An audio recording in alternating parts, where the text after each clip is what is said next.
Hello everyone, this is Neil reporting for Eurovoix, and I am here currently in Malmö Live, which most of you will probably be in here if you're going to Euroclub. But more importantly right now, I am joined by Hera Björk from Iceland. Góðan daginn, Hera. Góðan daginn, Neil. Hvað segir þú? Ég segi allt ágætt en þú. Ég segi gott. Wow, you're fluent. Pretty much, yeah. So now you've been in Malmö for a few days. How are you finding the city so far? Oh, I love it. It's a beautiful city. It has all these beautiful Swedish houses and like the squares and the little boutiques, and it's beautiful. I love it. And you've also had the opportunity to rehearse your song twice on the big Eurovision stage now. Yeah. How are you feeling now that you've done it twice, and how much more confident are you going into the dress rehearsals? I'm feeling very confident. We've been having all of our wishes come true in the technical sense. So we asked for a few things extra, and we got that yesterday, and now we're just doing tiny tweaks here and there to see if we can elevate it a little bit more, because the stage is great. I feel great on the stage, and it was very good to have your feet on the stage in the first rehearsal, just to start this journey. Yeah. Even if you have a very high podium with you on stage as well. Yeah, I mean, that's the most challenge. That's for me, walking down the stairs. Because you have a lot more stairs than in Songkapten as well. Yeah, I think it's 6 now that I have to, or are they 8? 6 or 8? Yeah. A lot. A lot more. Oh, I'm going higher. And we know you are not scared of heights anyway, so it's probably a good thing that you're going. I mean, I can do it. It's in the stepping down and not falling on the how do you say the length on my the cape. Yeah. No, not the cape. I don't have any cape now. It's just my trousers. Oh yeah, like are the so bottom flowy, part. are so flowy, and they just go wherever they want to. So I need to take care of not stepping on my trousers and falling on my face. That would be a little bit unfortunate if you did that. It would be epic, though. I like your way of thinking about it. Now, this is obviously not your first time at the Eurovision Rodeo, but what many people may not realize is that your very, very, very first experience with the Eurovision world was hosting Songkapten itself way back in 2000. Ooh, exactly. So, if you could go back to that Hera then, and then tell her, well, actually, you're going to represent Iceland twice, and you're going to be a backing singer multiple occasions. How would that Hera feel? I mean, she would probably be very excited. I think I actually had, unconsciously, I knew that this was going to be, was in my future. Because I was heading towards this. I was sitting there hosting this competition in the year 2000 and thinking, oh, this will be me someday, you know. Yeah. So I had all intentions of doing what I've been doing. So I think for me it felt a little bit like it was more a question of when, not if. Ah, I see. You know, it's all in the, I mean, when you find what you love and you just do it and you keep at it, it will be difficult. It's not always easy, and everything that has a lot of passion and you know, when passion and love is involved, it's hard. But when you keep at it, life will throw you this difficult, challenging, exciting, amazing curveballs, and you will grab them and run with them. And that's exactly what you did in 2010 as well. We all remember Je ne sais quoi on the stage in Oslo. What was your highlight from that experience? Obviously being on the stage, but was there anything else that really stood out to you? And was there something from that experience that made you go, I want to do this again? I think the biggest thing that I experienced there was this the sense of the unity, the sense of how small we are as a community, Europe and the world, just mankind.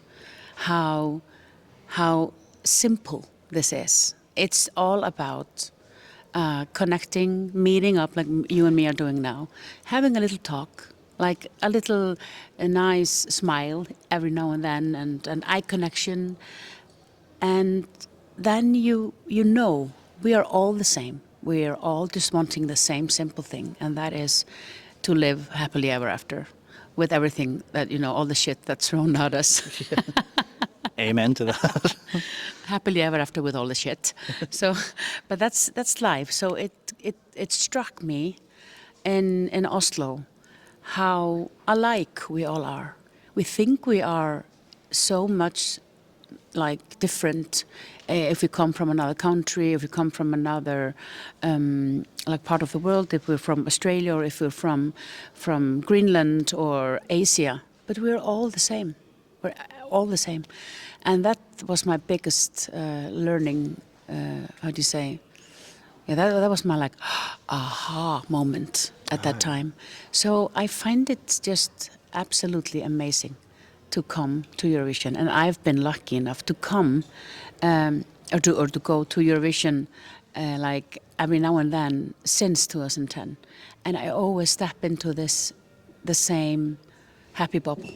It's like I'm just talking to people that I feel like I know, they feel like they know me. We're all just talking, connecting, having a good time. Yeah, and being united by music as well. Yeah, and it's so effortless. Exactly. I couldn't have said it better myself. I mean, it is a little mushy, but that's what life is. Life is mushy. I mean, if it was easy, it wouldn't be fun. So, Exactly. words of wisdom Yeah. here today. Ladies and gents. Yeah. But coming back to this year, when Scared of Heights first appeared, when it first came in, did you think because you had made some attempts to represent Iceland again at Eurovision Yeah. since going in 2010, did you feel this year, okay, I think I've got it? I mean, yeah, this song got me from the first minute, from the first second actually. So it felt right instantly. And it was the same with when I participated in 2019 in Iceland. But it was a different feeling though. That was like more for me as a person. That was like more of a personal thing I needed to do. Like, oh, I want to sing this song. It's called Moving On. In 2019, this I felt had more to say. It was more. It was a louder message, and not like a broader one for everyone, not just for me. So this time I was like, yeah, I'm ready to take this into my arms and run with it, and I want to go all the way with this. In a few days, we'll see how far you're going to go with this. So, yes. It's not up to me anymore. True. I'm here, and this is what I've got for you. I'm presenting this to everyone, so it's not up to me anymore. It's up to you. It is indeed. And then one final question. The Eurovision experience for this year is almost at an end, sadly. But what would be the one thing you would like to achieve from this, that if you look back on this, you can say, yeah, I did a good job? I mean, I already feel like me and my team. I mean, because nobody does this alone. I already feel like everyone has done an amazing job, because this has been the most extraordinary journey because of so many things. It's been hard, it's been fun, it's been horrible, it's been amazing, and everything in between.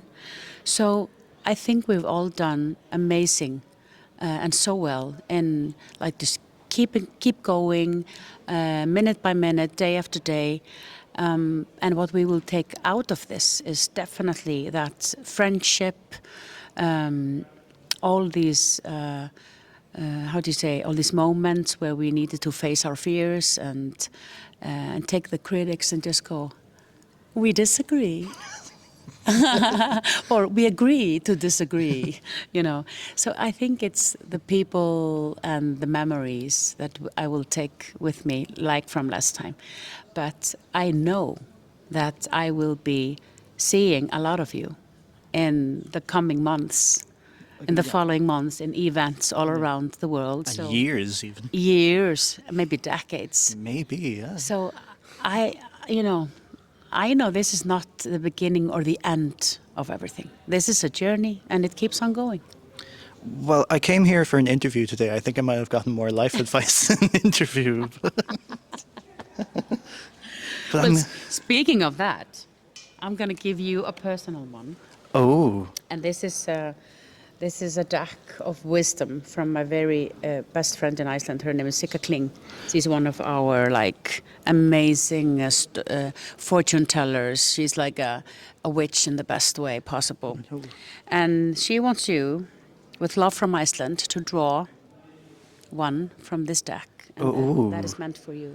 oh, okay. So- I was not expecting this. Just put your hand on the deck and just take the one that belongs to you.